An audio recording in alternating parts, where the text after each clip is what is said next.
प्राचीन समय में विद्यार्थी गुरुकुल में रहकर ही पढ़ा करते थे। बच्चे को शिक्षा ग्रहण करने के लिए गुरुकुल में भेजा जाता था। बच्चे गुरुकुल में गुरु के सानिध्य में आश्रम की देखभाल किया करते थे और अध्ययन भी किया करते थे।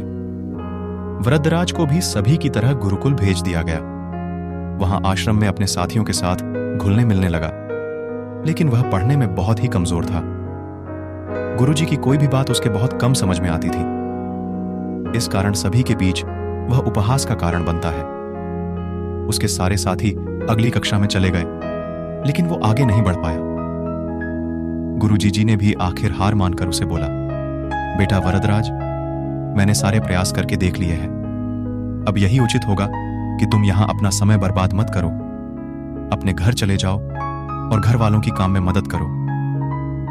वरदराज ने भी सोचा कि शायद विद्या मेरी किस्मत में नहीं है, और भारी मन से गुरुकुल से घर के लिए निकल गया। दोपहर का समय था। रास्ते में उसे प्यास लगने लगी। इधर उधर देखने पर उसने पाया कि थोड़ी दूर पर ही कुछ महिलाएं कुएं से पानी भर रही थीं। वह कुएं के पास गया। वहां पत्थरों पर रस्सी के आने जाने से निशान बने हुए थे।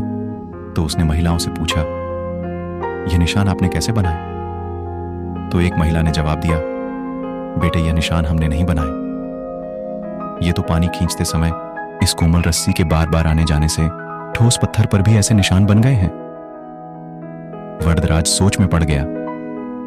उसने विचार किया कि जब एक कोमल से रस्सी के बार बार आने जाने से एक ठोस पत्थर पर गहरे निशान बन सकते हैं, तो निरंतर अभ्यास से मैं विद्या ग्रहण क्यों नहीं कर सकता?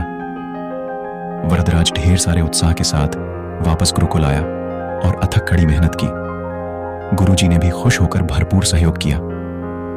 कुछ ही सालों बाद यही मंदबुद्धि बालक वरदराज आगे चलकर संस्कृत व्याकरण का महान विद्वान बना, जिसने लघु सिद्धांत कौमुदी की रचना की।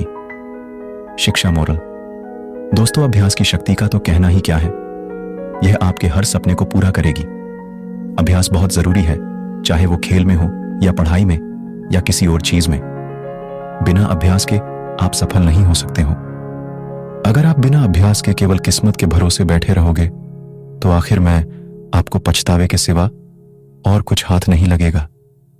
इसलिए अभ्यास के साथ धैर्य, परिश्रम और लगन रखकर आप अपनी मंजिल को पाने के लिए जुट जाएं।